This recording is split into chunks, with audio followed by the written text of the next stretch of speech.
Keren cadas. Saya mencoba lagi go live ya, tapi unlisted dulu. Dan ini ada perkembangan yang menarik yang ingin saya share, saya bacakan karena ini menggunakan apa ya, kamera depan jadi agak miring-miring sedikit. Mudah-mudahan bisa baik ya hasil gambar dan suaranya. Ini ada berita yang menarik ya, mengenai Komnas HAM periksa anak buah Jenderal Idam Aziz 5 jam. Kasus penembakan anggota FPI makin terbuka. Sebagaimana dilansir oleh tribunjabar.id Sabtu 26 Desember 2020. Kita bacakan ya. Di sini tribunjabar.id Jakarta. Tim penyelidikan Komnas HAM RI telah melakukan pemeriksaan terhadap anggota Polri dari Polda Metro Jaya terkait peristiwa kematian 6 laskar FPI di Tol Jakarta Cikampek. Ketua Komnas HAM RI Ahmad Taufan Damanik mengatakan pemeriksaan dilakukan di Polda Metro Jaya selama 5 jam Kamis 24 Desember 2020 kemarin. Permintaan keterangan ini berlangsung selama 5 jam dimulai pukul 11.30 waktu Indonesia Barat di Polda Metro Jaya yang diikuti oleh saya M. Khairul Anam beserta tim penyelidik Komnas HAM RI, kata Taufan saat dikonfirmasi Jumat 25 Desember 2020. Taufan mengatakan pemeriksaan tersebut untuk memperjelas alur kronologi, menguji kesesuaian dan ketidaksesuaian, serta memperdalam beberapa keterangan yang sudah didapat. Pada hari itu juga, kata Taufan, tim penyelidik Komnas HAM RI melakukan pendalaman terhadap saksi dari anggota FPI di suatu tempat. Kita bacakan terus ya. Di samping kedua aktivitas tersebut, lanjut dia, tim penyelidik Komnas HAM RI juga mengambil beberapa dokumen penunjang lainnya di tempat berbeda dari dua lokasi tersebut. Komnas HAM RI menyampaikan terima kasih kepada semua pihak atas kerjasama yang telah berlangsung sejak awal hingga saat ini, antara lain pihak FPI, kepolisian, serta masyarakat.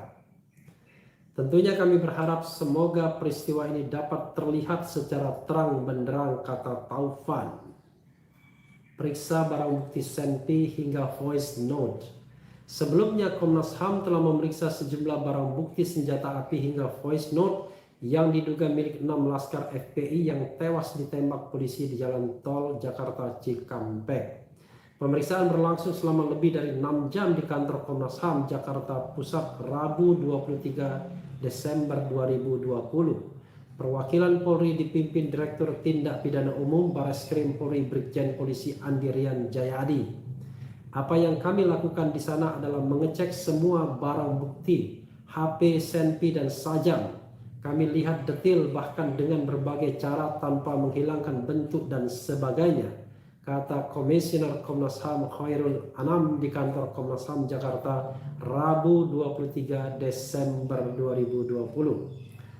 Ia menyatakan pemeriksaan barang bukti itu dilakukan secara mendalam, bahkan kata dia Komnas HAM juga diperbolehkan memeriksa satu persatu senjata tersebut. Senjata yang digunakan oleh petugas dan senjata yang digunakan oleh FPI itu detail kami lihat. Kami cek, kami ditunjukkan dengan muter macam-macam dan sebagainya yang itu bisa menjelaskan kepada kami. Dan itu semoga menjadikan peristiwa itu juga terang jelasnya. Lebih lanjut, Anam mengungkapkan pihak Polri juga sempat menunjukkan voice note milik 6 laskar FPI sebelum tewas. Hal itu menjadi salah satu pokok pemeriksaan hari ini. Kami juga mengecek voice note yang ada di publik. Ada voice note yang beredar, kami cek lebih detail, lebih banyak, lebih komprehensif, dan itu dibuka semua oleh teman kepolisian di titik 0 sampai titik akhir. Yang terekam dalam voice note yang itu oleh Komnas HAM diolah dengan berbagai data yang sebelumnya kami peroleh, ungkapnya.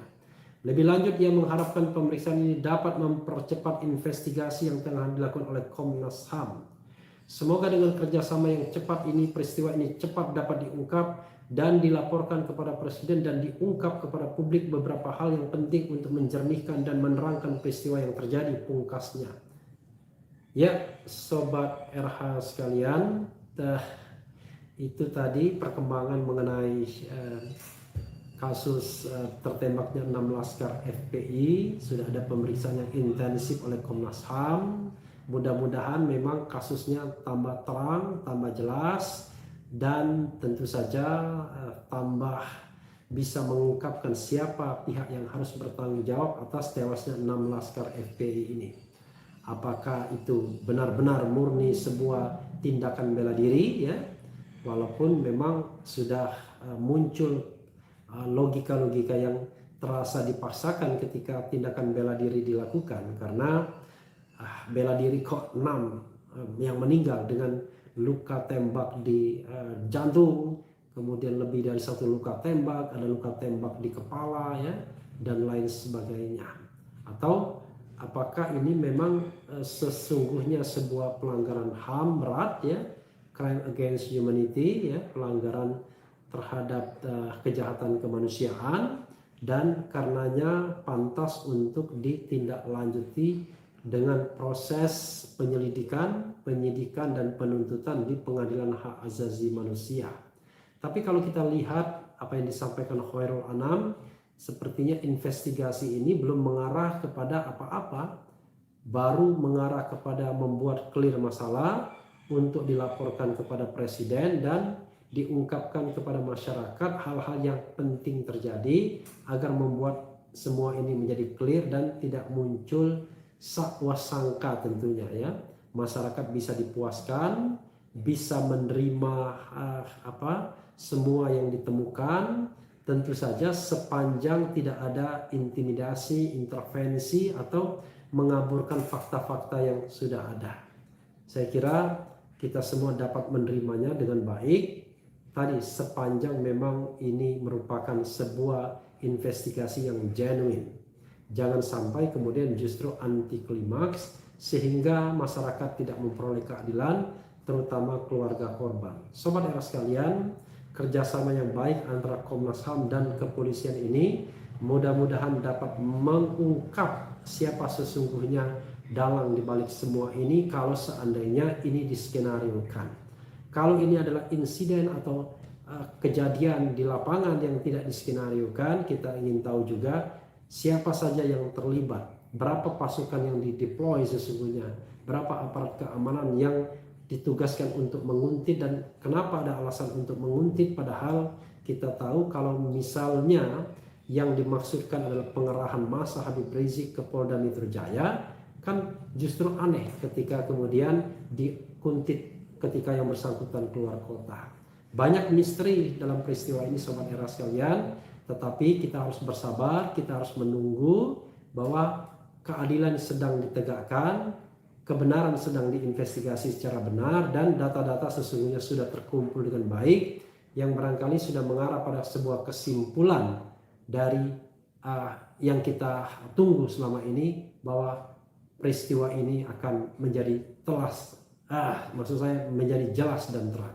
Ya, sobat era sekalian, kita tunggu sama-sama. Yang penting tetap di channel ini, karena di channel ini Anda akan dirayu, ditipu, dibaperin, dicecar, diuber pula di jalur khusus. Karena channel ini adalah channel yang mengancam, memeras, dan membenci. Jangan lupa subscribe, like, comment, and share. Cheers.